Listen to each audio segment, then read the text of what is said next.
So today I'm going to, this video is going to be about the cost of living in California for 30 days.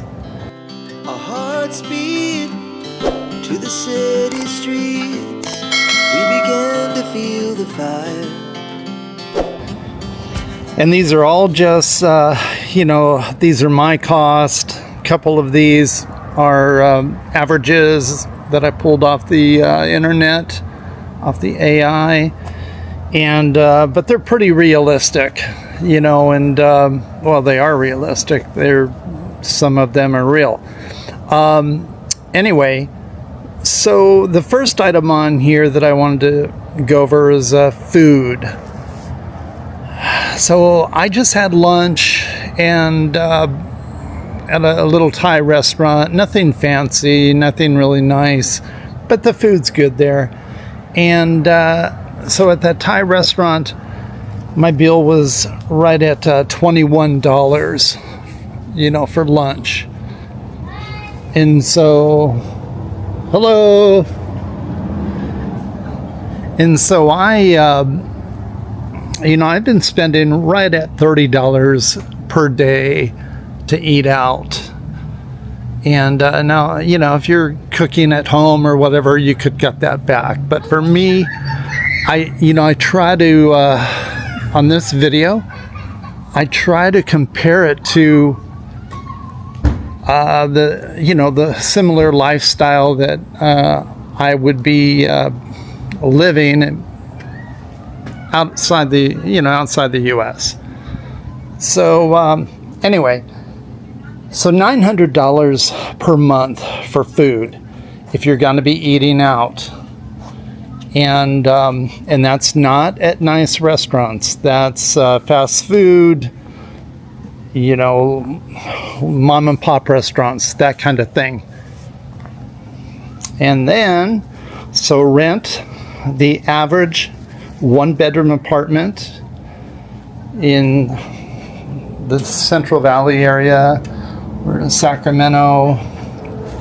It came up at $1,577 per month for a one-bedroom apartment.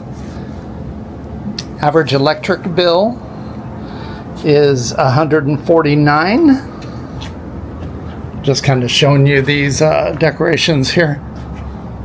It actually looks really good, I think. Okay, average electric bill is $149, and then average cell bill in the U.S. is $141. Now you could cut that down some. You could also make it higher, but that's the number that I got. $141. These spiders are pretty cool looking, I think. And they look really good at night because they're all situated pretty much by lights. Okay. Then car insurance. Now this can vary greatly, but the average car insurance bill in California is between $250 and $300 per month.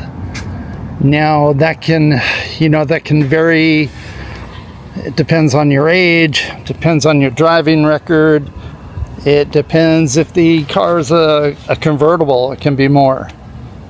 So that's the average car insurance bill. And then gas, if you're driving a car. In California, public transportation is not good. So you need a car. You need a car, or you need to be living in close to where you work. Yeah, because it's not like in Asia where you can hop on a little bot bus or something else and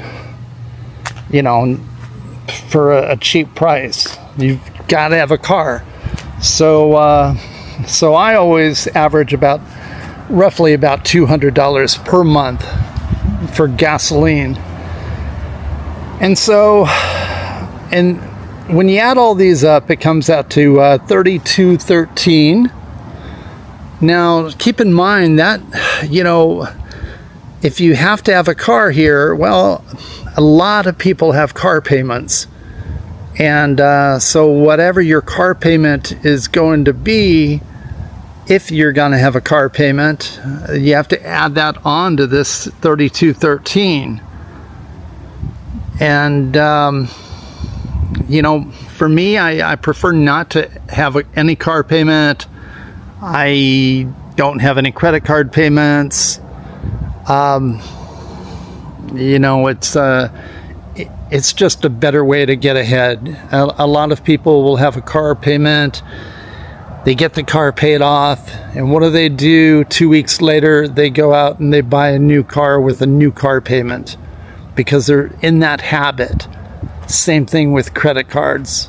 You get in that habit of always having credit card payments, and most Americans are like that. So if you're serious about relocating out of the country, man, get out of that, break that mold, and you'll be glad you did. It'll change your life.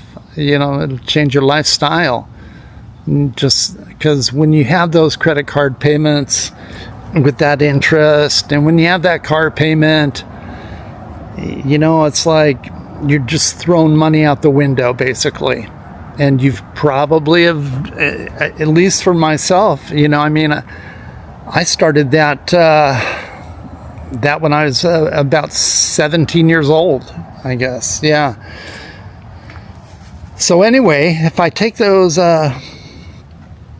you take that $32.13, again, that doesn't include any kind of car payments or credit cards or anything like that, or medical.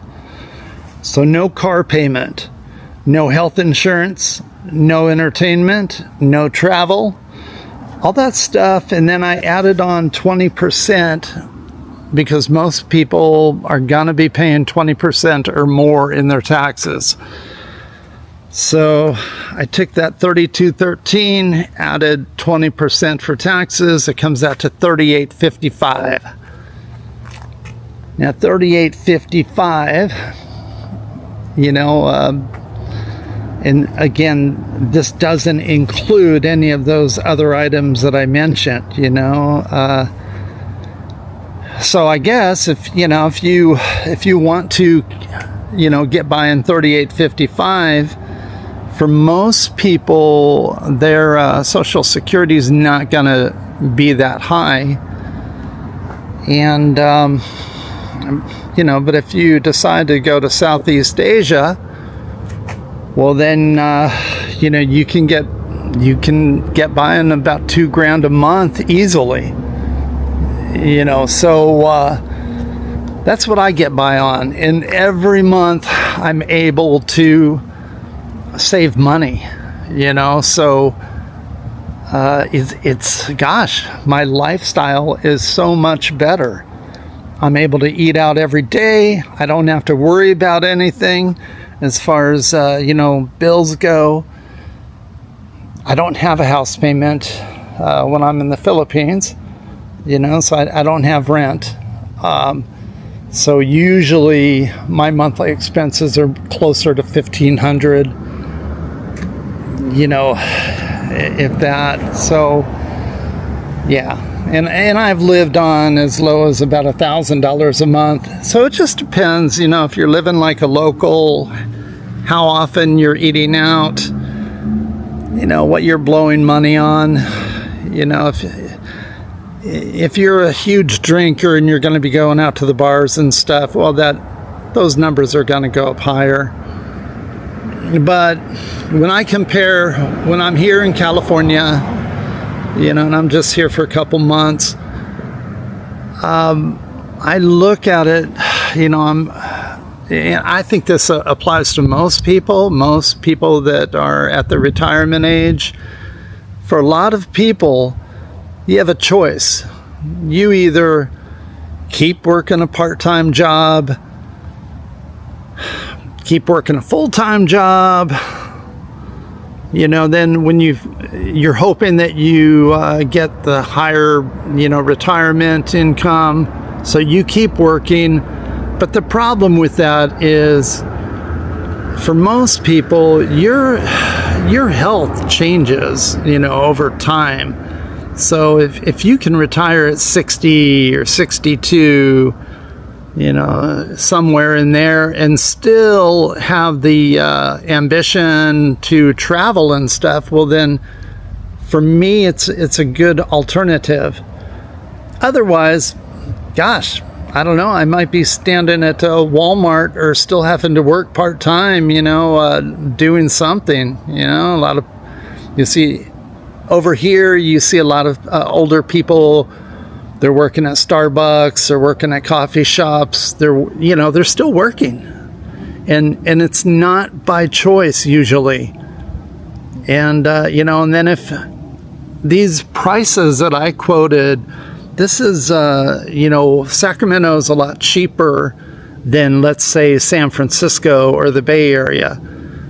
So over there, that rent's going to be 1,000 higher, So I don't know. This gives you an idea. It's like, for a lot of people, they just say, no, I'm not going to live outside the U.S. The U.S. is just, for whatever reason, they just think it's the greatest place in the world, the best medical, and I just don't.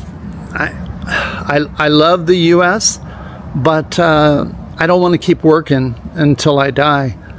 So so for me, it's a great alternative. Anyway, I hope this gives you something to think about, and have a good day or evening wherever you're at. All right, bye.